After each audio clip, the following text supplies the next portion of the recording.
A legendary housewife turned spy, a prison ship legend, a single number in George Washington's own codebook, Agent 355. Was she America's first female spy, or just a myth built from Washington's ciphers? Every case has a turning point. Ours is the Great New York Fire of 1776. Then I'll be back to continue the investigation.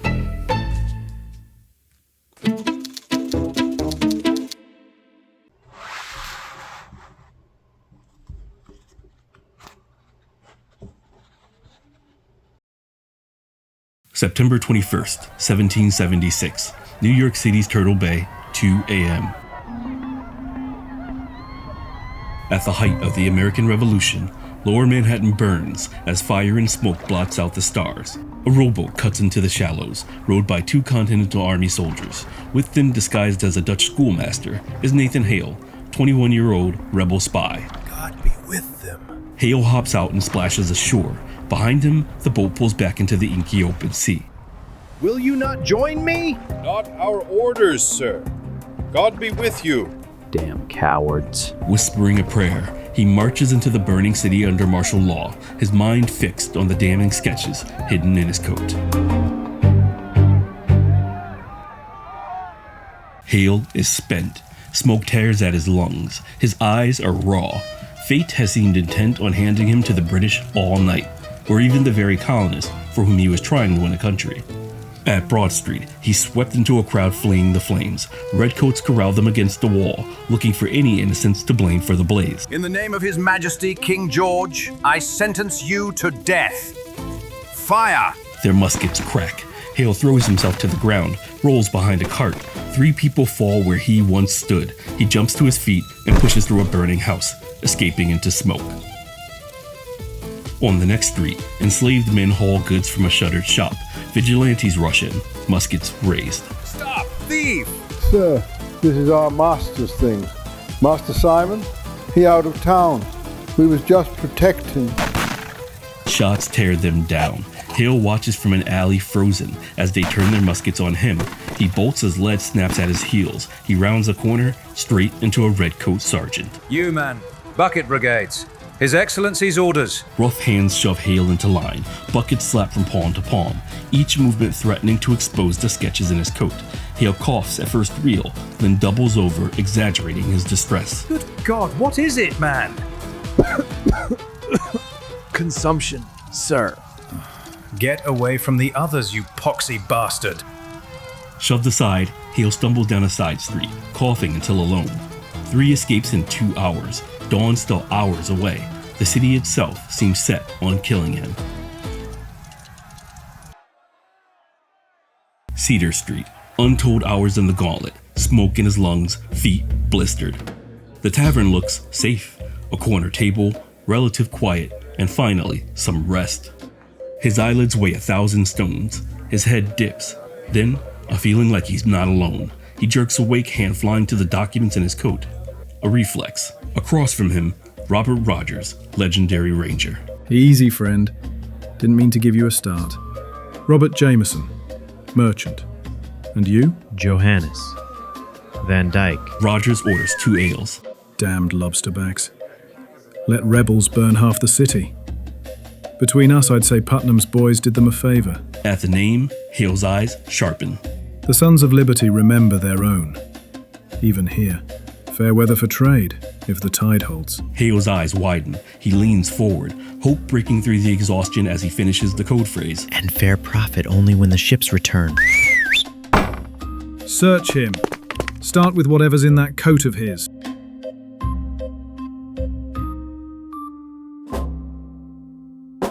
Rogers' prize stands at Artillery Park. The gallows rise where soldiers once drilled. Ash drifts like black snow. Drums beat a slow march. Civilians file in under guard. Among them is Anna Strong of Setauket with her husband Salah. The latter is suspected of rebel sympathies. He could be on these gallows tomorrow. Nathan Hale's in civilian's clothes, as spies were deemed unworthy of military honors, but his posture is still that of a proud military man. William Cunningham, notorious British Provost Marshal of New York City, presides. Espionage against His Majesty's forces. Sentence. Death by hanging. Any last words? Hale's voice carries across the silent crowd. words that will outlive them all. I only regret that I have but one life to lose for my country. Cunningham's face hardens. Some say he kicks the bucket himself. The rope snaps tight, and Hale is no more. In the crowd, Anna Strong does not flinch. The British see what they want to see, a chastened woman. So perish all rebels and spies. An infant cries, men look away, but Anna Strong refuses to.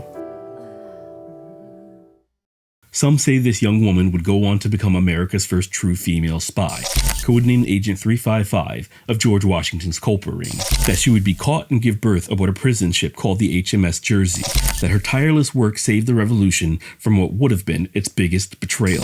But is any of that true? Did Agent 355 exist? And was she Anna Strong? This and more we'll tackle on this premiere episode of Rico's Symposium.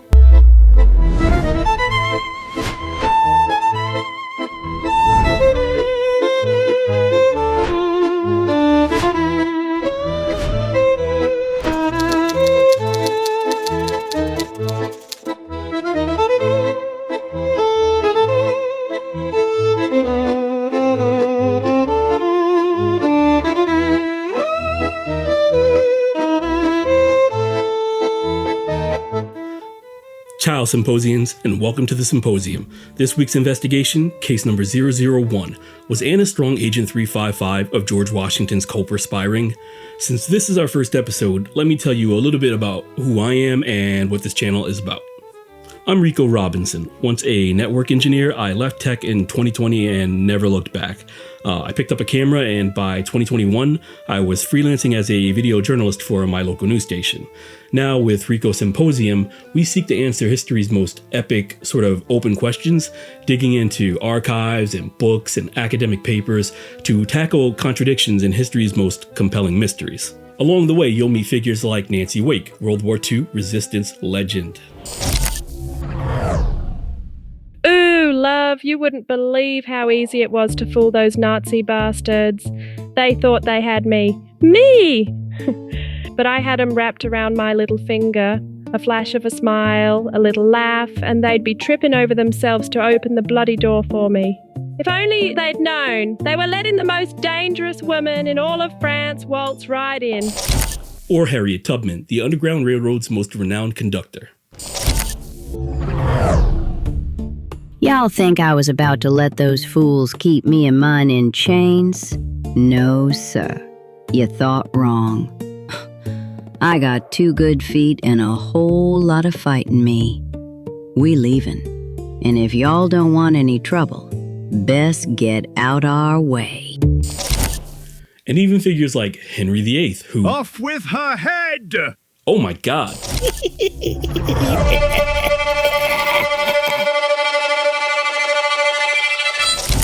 Francis, why didn't you fill his script? Oh, good. Forget it. Security, tase him. Tase him before he escapes. Oh no, he likes it. Oh my god. Oh my god, he's getting away. How the hell does a man that heavy, that tased, and that drugged up run that fast? This is gonna be another Desaad incident, I could feel it. Get him, don't worry. Don't worry? OSHA's gonna be all the way up our ass about this. Whatever, we caught Desaad with a nudie magazine, a box, a stick, and some string. We'll manage. What were we talking about? Oh yeah, when you see our director Francis do this with the aspect ratio. And this flashes in the corner. That's your disclosure. Dramatizations allow us to explore real historical events, but they also allow us to explore plausible gaps, the what-ifs, history left unrecorded. At the end, we'll break down what's fact versus what's possibility, so stick around for that. So if you like the mission, please like, subscribe, and bell that ring so you don't miss the next drop. It's the only way the algorithm gods will shine down on us, so it's greatly appreciated. Also, our sources are down in the description, so if you want to check those out, there you go. Now, back to the investigation. George Washington's spy apparatus, the Culper Ring, didn't just shape the revolution. It left behind a riddle, a mysterious female spy who may have helped win Americans a country. Anna Smith was born in 1740 into colonial New York's gentry, a class defined by contradiction. Women manage estates that they can't own.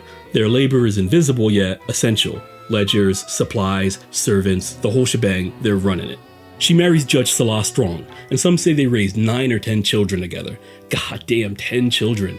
You people need to stop fucking. What is going on? Anyway, they raised a, frankly, psychotic number of children in Setauket, Long Island, and by 1777, Salah is jailed for treasonable correspondence, whatever the hell that means, leaving Anna to run a British-occupied household all on her own. But there was an advantage to having redcoat soldiers oppressively close at hand. It placed her close to loose lips and careless talk. Anna's husband rots in a New York cell. Now, British officers are quartered in their East Wing. Anna moves like a servant in her own house, pouring ale, carrying food. Officers laugh at her hearth, boots drying by her fire. They speak freely, and while she didn't know why, she listened. George Washington, meanwhile, struggles to build an intelligence system. Obvious couriers, crude codes, and unreliable reports are losing him the war. By 1778, he turns to something new. Abraham Woodhull, Long Islander and Anna Strong's neighbor, adopts the codename Samuel Culper. Messages move with merchants, and James J. creates his sympathetic stain, Invisible Ink, which is, let me say, just so sick. It's like the cinema. The new code system uses numbers as stand-ins, 711 for Washington, 727 for New York, and 355 for Lady. Why did I say it like that? That was creepy. My bad. Among Washington's most trusted operatives is Benjamin Talmadge, a Yale scholar turned cavalry commander. He grew up in Setauket, a key town on Long Island for whichever side held it. To Talmadge, intelligence work was less about muskets and more about intel, and keeping it out of enemy hands. Winter, 1778. Washington's headquarters. Rough walls, a smoky hearth, a desk that really just amounted to a propped-up plank, and a slave woman scrubbing the floor. Talmadge waits by the door, boots muddy from the road. Sir, Morrison at Brooklyn, Davies at Perth Amboy. They didn't stand a chance. The enemy knows a soldier when they see one. They were careless. Or we are. We send fighters to do a spy's work. The slave scrubbing catches Washington's attention. Too many ears. Leave us. Talmadge watches her slip out. Realization flickers. We need to be sending ones like her. You suggest we send illiterate slaves? This fucking guy. Not slaves, sir, but people the enemy doesn't see. Who did you have in mind? Back in Setauket, 3 regiments bound for Huntington. Fleet due in from the Sound. Bloody rebels will be finished by summer. Anna Strong might as well be invisible to the redcoats. They talk and she remembers every word. As Talmadge builds his civilian network, the British move ahead with quashing the American Revolution. In Philadelphia, Ann Bates, a Pennsylvania schoolteacher, becomes a loyalist agent. She would pose as a peddler and sell small goods in American camps, unseen and in plain sight. Ann Bates walks between tents, a wolf in the henhouse, the rebels none the wiser. What have you got there, miss? Buttons, thread, bits and bobs. What about the company of a fine lass? What about a little extra? Sir, you forget yourself. You've got about as much brass as those 6-pounders. The corporal puffs up his chest, eager to impress. 6-pounders? You flouting me, miss? Those handsome devils are 12-pounders, French brass, 15 of them, and Knox himself inspected the battery. My, but you do know your ordnance. Hey, what's your name, darling? Meet me here tomorrow and I might tell you. His face glows. She walks off, numbers locked in her mind. Her reports flow to British Adjutant General, God that's hard to say, Major John Andre. By 1779, he's chief of British intelligence in New York. Polished, brilliant, cultured, and frankly a little foppish and vain. Basically the stereotype most Americans have for 18th century powdered wig wearing British elite. As you'd expect from the macaroni dandy type, for Andre, espionage was theater and spectacle.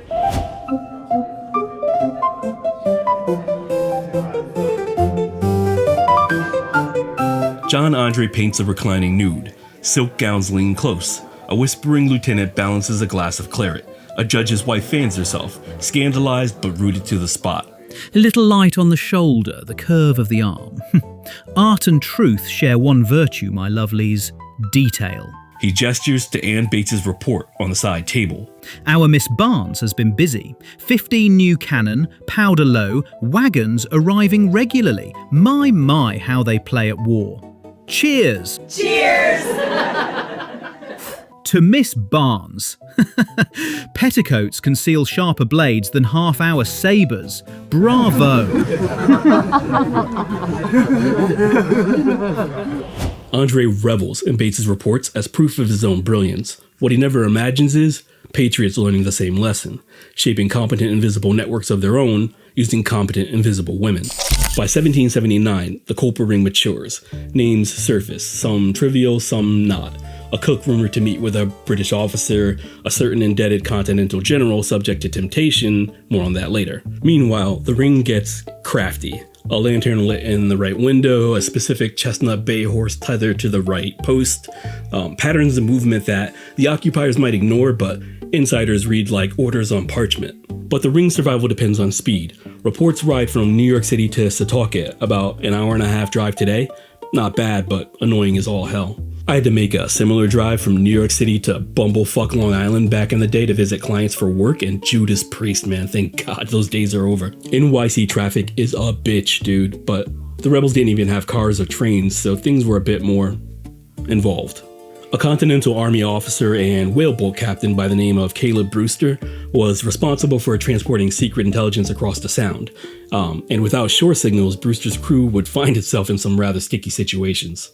Setauket shore, dawn. The fog, thick as wool. Boots sink into wet sand as Brewster's men huddle by his whaleboat. I don't like it. We should wait till the fog clears. The information won't keep. We go now. Reluctantly, they drag the boat into the surf. Then, a creak like bones. A black hulk bursts from the fog like some Lovecraftian horror. The notorious prison hulk, where patriots were sent to die by the hundreds. The HMS Jersey. Rotting timbers, gaunt prisoners crowd the rails, guards itching for an excuse to use their muskets. Brewster's crew freezes in the shin-deep surf. The choice made for them. Back. Quiet as death. Abraham Woodhull and Benjamin Talmadge huddle over a crude map. Without shore signals, Brewster's blind. He nearly rode into the Jersey itself. Strong's Point is our best option. From there, the bay is clear, even in the worst fog. Yes, Mrs. Strong could watch from there. It's the perfect vantage. A mother of 9, with redcoats quartered in the home, the pressure would crush the poor woman. We mustn't. Then what do we tell General Washington? The shadow of the Jersey seems to fall across the map itself. By late 1779, British patrols tighten around Long Island. Checkpoints, curfews, and random inspections were business as usual. Even prominent homes are quartered and watched, and travel after dark still carried some risk. Setauket Road. A wagon creaks through frozen ruts. Torchlight ahead. A redcoat checkpoint. Hold there! State your business! The cloaked figure in the wagon does not respond. The guard frowns, reaches for the hood. I'm speaking to you! Please, sir, he can't talk. The leprosy took his voice. The cloaked man's hand reaches for something under his cloak. God above. He my master's father. We taken him to kin before the Lord take him to heaven. Best you keep your distance, sir. Move on. Quickly! The cloaked figure resists drawing his matchlock as the wagon lurches forward into Setauket. Anna Strong rocks in her chair, sipping tea in a rare quiet moment of an empty house. Coming! Can I help you? The figure lifts his head, spits out stained false teeth, painted wood. Forgive the late call, madam, but the road was long. Might I trouble you for some tea? Who are you? A teapot between them. The cloaked man sits straighter now, grime wiped away. General Washington, this is most irregular. Officers are quartered here. They could return at any time. Not for 3 days. We saw to it. We? Your neighbor, Mr. Woodhull, tells me your estate commands a lovely view of the Sound. It does. Lantern light flickers on laundry lines as Anna and Washington look out at Long Island Sound, where prison hulks glow faintly in the distance. The view has gotten somewhat more oppressive of late. With diligence, you could help return it to one of peace. I can't even manage peace in my own home. Let me put it plainly, Mrs. Strong. What I'm here to propose comes with risk, but it may return your husband to you, and it may restore your peaceful vista. What did you have in mind, General? By 1779, the Culper Ring is rockin' and rollin', but Loyalist intelligence is similarly robust. Why is that so hard to say? Similarly robust. What is wrong with me? Both sides weaponize the same blind spot, underestimating the women among them. Anna Strong is said to have developed her legendary signaling system for Caleb Brewster, our whaleboat captain, around this time. And, well, we'll let her tell you how it worked. Take it away, Mrs. Strong. Thanks, Rico. Nice timeline you have here. Now you're just being polite. Maybe a little. Anyway, they say necessity is the mother of invention. Well, during the Revolution, necessity wore petticoats. With my hubby gone, I was left to manage our farm in Setauket. But I wasn't just tending to crops. I was tending to secrets. To communicate with our courier, Caleb Brewster, I used my laundry line. A black petticoat signaled that a message was ready for pickup. The number of white handkerchiefs indicated the specific cove where Mr. Brewster should rendezvous. To outsiders, it was just laundry fluttering in the breeze, but to us, it was a lifeline of liberty. Every piece of cloth was a calculated move in a game of shadows. Back to you, Rico. Thanks, Mrs. Strong. We'll erase your memory and get you back to your own time after the evening staff meeting. Wait! Erase what? What? You heard me. How badass was she? Are you not entertained? On the other side, our Pennsylvania school teacher turned loyalist spy. I gotta admit, the job description school teacher turned spy is kind of turning me on. It's badass. Anyway, Ann Bates continues passing through camps as a peddler, collecting information for the Redcoats. Rebel Port, 1779. Good day, Benton. Up for a game? Always a pleasure, Miss Barnes. Those ships there. Sloops, yes? Sloops? No. Point's mine. Those are frigates. The Warren, 32 guns, bound for the Indies. The Boston, 24, escorting the French convoy. Those smaller brigs? Fast as the wind.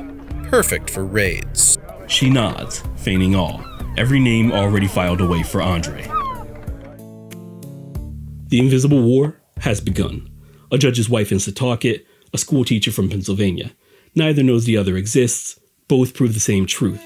The deadliest weapon is one no one suspects.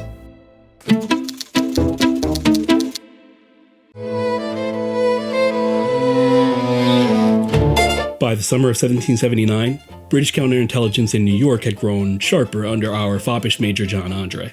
For Washington's spies, tactics like Anna Strong's laundry code are said to have been immensely useful, but now they posed a risk. Trinity Church Square, August 15th, 1779. A nod to a soldier, a glance in a shop window. Abraham Woodhull approaches a tree, but his instincts are sharp. Something ain't right. He passed one of the usual patrolling redcoats here, but he was dressed in plain clothes. On its own, not a big deal, but uniformed redcoats seemed twice as abundant as usual, and they all seemed to be glancing at the tree where the signals told him to look. Yet to turn back now would look suspicious, to say the least. Across the square, Anna Strong steps from the prison gates after visiting her husband. She and Woodhull had come to that part of town together, her to observe logistics while pretending to be on family business, and Woodhull to retrieve a message. She sees his distress and decides, theatrics is the way to go. Oh my darling husband, to see you so! She pretends to be on the verge of fainting. Heads turn, guards push through, their attention on Anna, not on Woodhull. In the confusion, Woodhull vanishes into the crowd, resisting a look back at Anna. Both converge on the same conclusion. The drop was likely compromised. The ring fell silent for weeks. That's historical fact. Routes were abandoned, materials were burned, communication was suspended, and nerves were frayed. Who could have learned of their signals? By late 1779, the Culper Ring cautiously resumed operations after weeks of silence. Washington, Woodhull, and Talmadge lengthened their routes and implemented stricter protocols. Communications that took 8 days to make the rounds now took much longer. Goddamn, 8 days to get from New York City to Setauket, and I was bitching about rush hour. Even on like a regular trip for that time, that's like a 2 to 3 day journey. I'd quit. I'd hand Washington my spy card and just quit. I'm not cut out for spy work. But despite being under duress and stress, operations continue as demonstrated by Woodhull's letter to Benjamin Talmadge. I intend to visit 727 before long, and think by the assistance of a 355 of my acquaintance, shall be able to outwit them all. I'll let the legend himself explain that. Welcome to the 21st century, General Washington. Happy to be here, Mr. Robinson. Let us dive right in. The codes were deceptively simple. Samuel Culper Sr. was Abraham Woodhull. His designation was 722. Culper Jr. was Robert Townsend. Designation 723. Austin Rowe, our courier, bore 724. There were 763 code numbers in all. Persons, cities, supply types, locations. Every term we might have needed to obscure in writing, we did. Each man or woman knew only what their link in the chain required. Many agents had never met each other. Some had, but never knew each other's real names. Even I did not know every name. That was by design. A leak at any point would compromise only a fraction. This compartmentalization is why the ring was never broken. To gamble with liberty would have been foolish. Thanks, General. I must say, Mr. Robinson, your operation here is most impressive. If ever I resume command, I may have work for you. Paid work? What? What? Whatever are you talking about, man? How much you paying those field hands outside that window? Well, I never. The lone surviving reference to 355 suggests a woman's involvement. The code means lady, not simply woman, but a highborn woman, perhaps in the ring's employ. Manhattan docks. A routine check for messages. Anna Strong spots a white rag tied to a tavern sign, an X in chalk below. From a loft window, a lantern flickers. The code is clear. Urgent meeting, tonight only. The docks near the Battery. At the meeting place, a figure staggers towards her, hand pressed to his side. Fair weather for trade, if the tide holds. And fair profit only when the ships return. Relief on his face at hearing the code phrase, but his breathing is shallow. A message for Mr. Culper. The Vulture. September, Hudson River. High security. Dear God. Across the street, Ann Bates watches, mentally recording every gesture for her next report to Andre. She was waiting at the drop. She must be the one who compromised the last one. The Vulture. Tell Culper that the Vulture... Help! Someone help! Redcoats rush forward. Mum, is your husband feeling... I don't know this man. He spoke jibber-jabber and just collapsed. I think he's injured. She'd never met this operative before tonight, but Anna's stomach turns. It felt wrong leaving the Redcoats to take care of the body, but her situation is precarious. Lost in thought, she doesn't notice Ann Bates following at a distance, a hunter marking its prey. The fragment proved crucial. The Vulture, a ship, a date, a rendezvous cloaked in secrecy. But at what cost?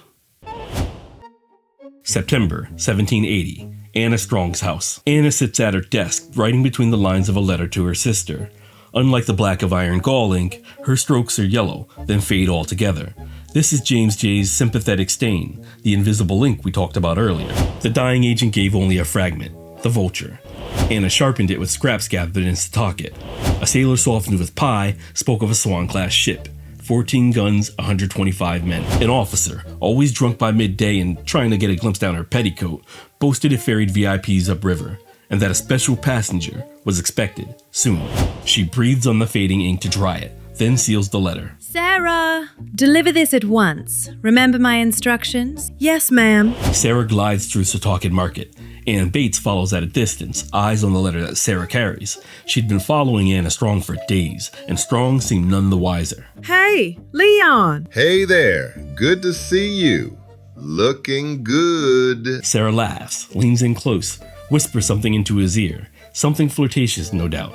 Then she walks on, letter still in hand. Bates follows. When they're alone, Bates draws a pistol. Turn slowly and hand me the letter. Sarah freezes, hands it over trembling. Bates tears into it. Dearest sister, I thank you for your steadfast concern. Yes, the children are still well, though they miss their father. No, the soldiers quartered in our home are no great burden, though the larder suffers for it. As for the man, I must confess myself still shaken from that dreadful scene. I believe he was shot. He rambled like a madman, though I could make no sense of any of it. I know not his name nor station, only that his blood quite ruined my best petticoat. The horror of it has not left me. Bates pulls out a small case and uses a brush to wipe the letter with developer. No invisible ink, no hidden lines, nothing but inane domestic chatter. Frustrated, she thrusts it back to Sarah. My apologies. September 1780. Mist clings to the Hudson. A rowboat pushes through it. In the distance looms the HMS Vulture herself. At the bow of the rowboat, our VIP, Major John Andre. He rises polished in his red coat.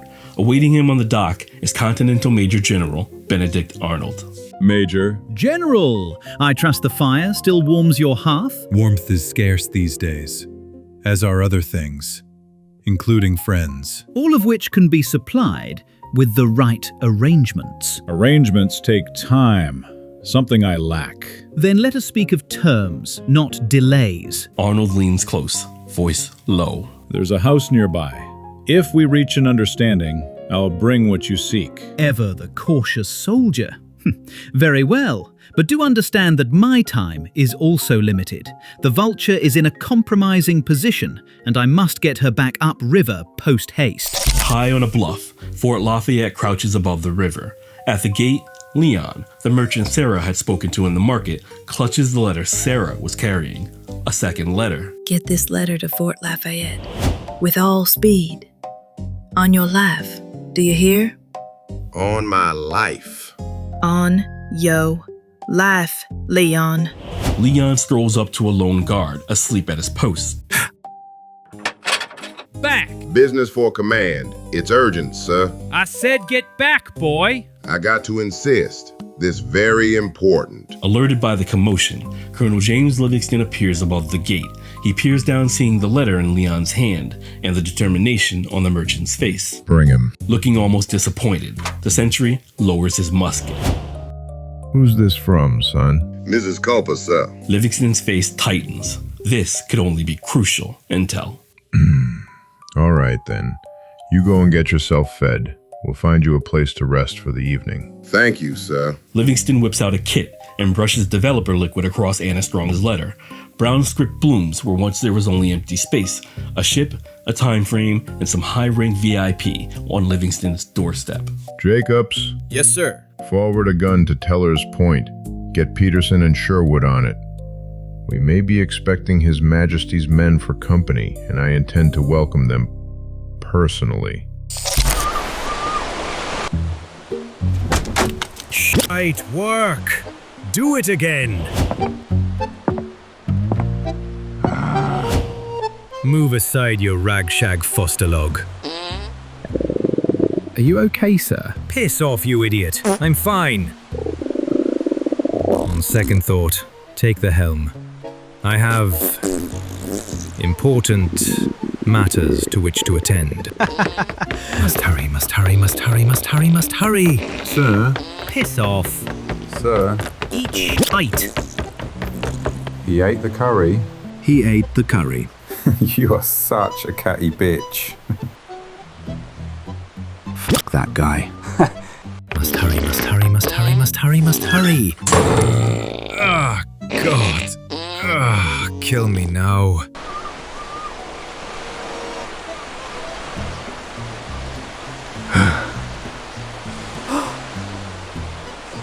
Oh, fuck me. Get a move on, you two. They spotted us. Hey! Hey! Rebel cannon on the shore! Hard to starboard! What? Rebel cannon on shore, you lout! They've got the high ground! Hard to bloody starboard! Oh no, oh no, oh no! You heard the salty bastard? Hard to starboard! Easy, you swine, or I'll have you flog your own mothers until your grandchildren feel it. What the bloody hell is going on here? Rebel cannon ashore, Captain! What? Evasive maneuvers! And where the hell's my first mate? The privy, sir. I think? Then fetch him, man! Aye, sir. On my word. Sir? Sod off, or I'll shove your head so far up your own arse you'll taste your supper twice. Fire! Damn fools. All of them. I'll have them eating out of the latrines when I'm done with.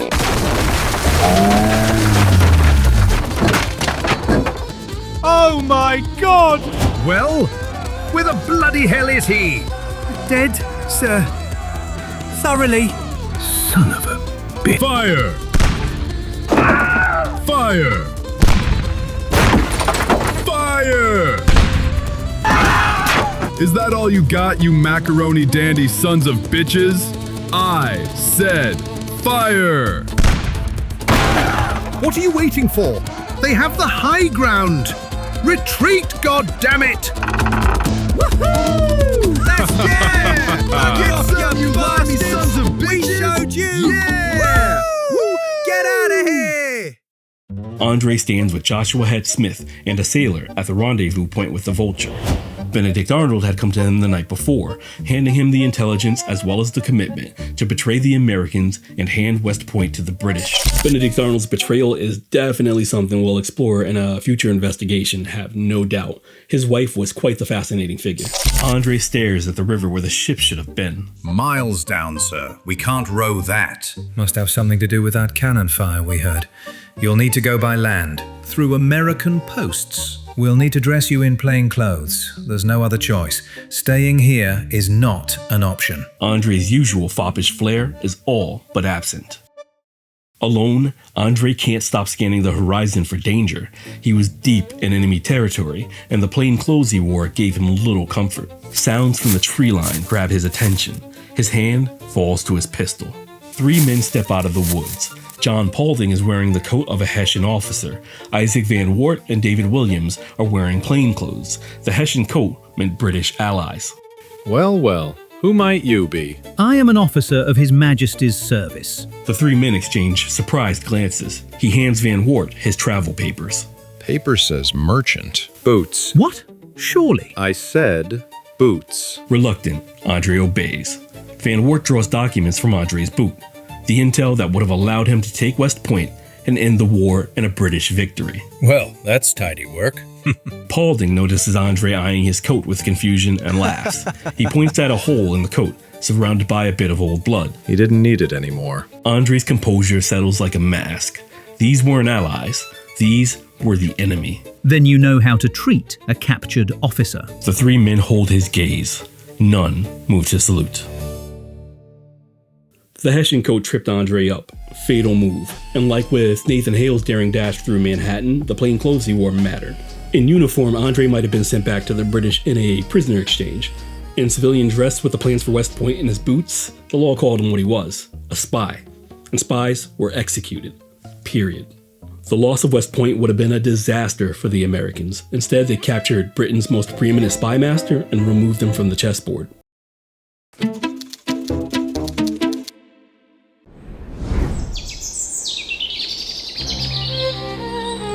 Andre's prison chamber is austere but arranged with care. Sunlight filters through the iron bars. A canvas sits ready for its final strokes. A bit more to the left, Major. The light catches better. The artist finishes and shows Andre his work. Exquisite. I shall see you paid. Forgive me, Major, but did they not tell you? An admirer has already paid my fees. Who? They never said, sir. Well, if ever you are enlightened on this, I pray you will give them my thanks. I shall certainly be in no position to give it myself. The men shake hands, the artist exits, and Andre sits down to finish a letter. My dearest mother, by the time you receive this... When finished, he seals the page, then with careful hands snips a keepsake for an admirer, a lock of hair. He wraps it and stuffs it into an envelope. It's time, Major. Andre straightens, overwhelmed, but, as always, in possession of his faculties. Even death must be performed with decorum. Portraits of Andre's final days secure his legacy. Locks of his hair became relics. Letters were copied and preserved for posterity. George Washington would deny his plea to be executed by firing squad, a soldier's death. Instead, like Nathan Hale during the Great New York Fire, he would die like a spy. And get this, American officers wept, believe it or not. Parliament later granted pensions to his family. Monuments were erected in his honor. They sing ballads for the dude, but others got no such glory. Nathan Hale left no portraits or locks of hair for admirers. Anna Strong left no words of her own for us to study.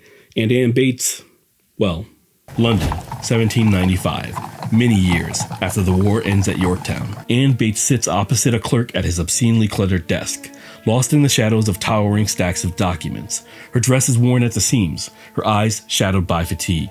She clutches a packet of her own documents. When I first arrived, I was told it would be a few weeks, then a year, then another, and another, and then many more.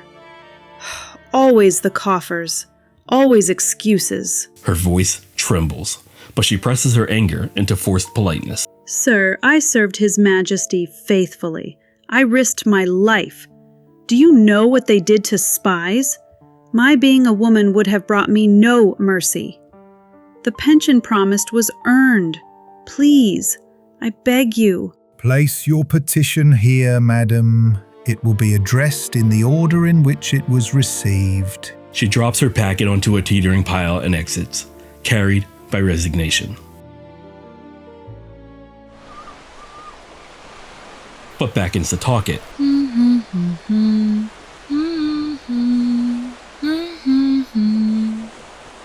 Grandmother, why do you always hang the black petticoat first? Anna pauses. A flicker of memory crosses her face. Wouldn't you like to know?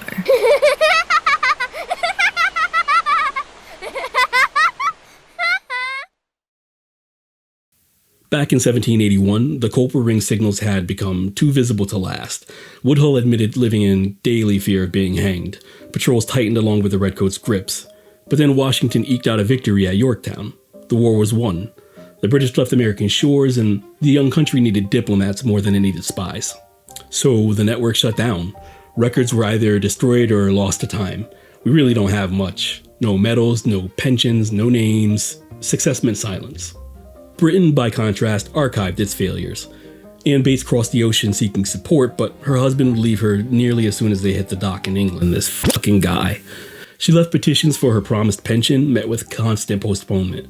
The Empire preserved her only as paperwork, and some say only deciding to pay her 17 years after she arrived from America. Goddamn cold. Anna Strong lived 3 more decades in Setauket, remembered in her obituary merely as a wife and a mother. No mention of signals or couriers or spycraft. Bates left a trail of desperation, but Anna Strong left nothing but gaps in the historical record.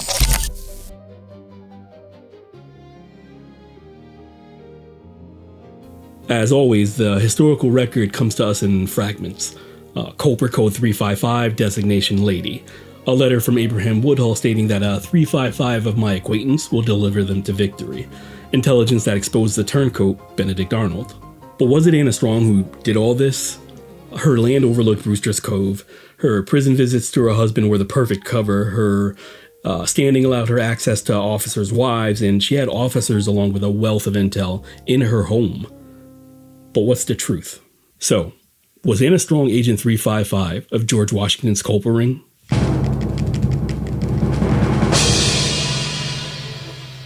Improbable. I know. I wanted to believe it too. The coded references, the whispers and letters, the faint outline of a woman moving through the revolution, it's enough to say maybe 355 existed. But that's a big maybe. There isn't much of anything in the way of proof, and if she did exist, she almost certainly wasn't Anna Strong, or any woman we can name, and that's the point. The gaps in the historical record are pretty vast, so Strong's spy antics, if they ever happened, are all conjecture. Much like the events depicted in this episode's dramatizations, much like a lot of the Culper Ring's actions we showed, because they just left so little for us. For instance, While Hale was captured during the Great New York Fire, we don't have much of a record of what he was doing on the island that night. Also, the bits with Anna Strong and Anna Bates going head-to-head are a bit of historical flair on our part, because again, while we know Anna Bates was the real deal, we don't know that for Anna Strong. Also, soldiers from Fort Lafayette did fire on the Vulture, forcing it to retreat and forcing Andre to attempt his unsuccessful escape by land. But until evidence of such, the historical claims throughout the years that Andre's undoing and Benedict Arnold's exposure was Agent 355's doing is just more baseless historical conjecture. Also, I don't think anyone died during the firing on the Vulture. That was just some comedic flair that we added for fun. Sure, it's been thought for years that Anna Strong was Agent 355, but other women were suspected of being her as well, and Anna Strong as Agent 355 can largely be traced back to Morton Pennypacker. Pennypacker? That sounds like Batman's butler. As I was saying, Pennypacker was a Suffolk County historian who wrote about the Culper Ring in the early to mid 20th century. He was among the first in popular history to link Strong to the Culper Ring, especially emphasizing her laundry signal system. However, Pennypacker himself did not explicitly claim her to be 355. That would come from subsequent writers who conflated her activities, as Pennypacker represented them, with 355 legend. One last thing, Hale's famous last words. I only regret that I have but one life to lose for my country. Epic, but he probably didn't say it.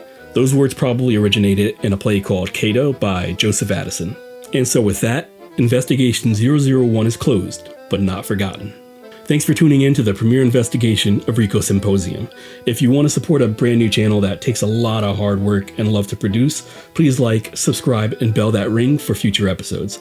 I know it's kind of annoying to ask, but we're new and we're hoping to stick around for a while, so thank you.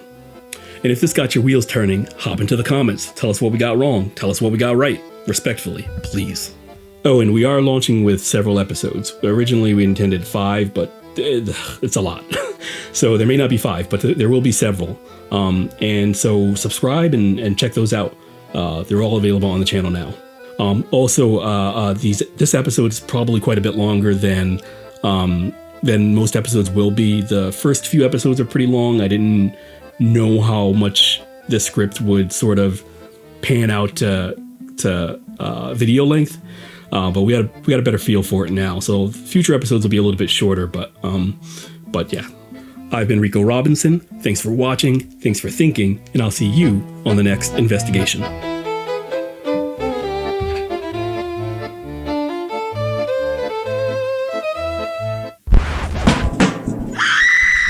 This fucking guy, Francis. Henry's back. Off with her head! Who taught him that? Oh my God, not in the kitchen, Hank. That's where we eat, man. You can't just grab women up like King Kong. Says who, brown peasant? Oh, that is racist. And Gloria Steinem, goddammit. She pepper sprayed him and he liked it. Tase him, tase him, tase him. A lot more juice than last time. He's enjoying it. I don't know what else I was expecting. Just tie him up and we'll toss him back to the 16th century after the staff meeting. First Assad, now this. We are never gonna get women to work here again. You know that, right? He got away again. What do you mean he got away again? Damn it. He's like a tubby, horny, murdery Batman. How did he get away? He greased himself up. He greased himself up? How? Why? You know what? I don't want to know. I don't want to know. Just cut the black, Francis. This is a fucking disaster. That's not a cut the black, Francis. This has been Amateur Hour from front to back.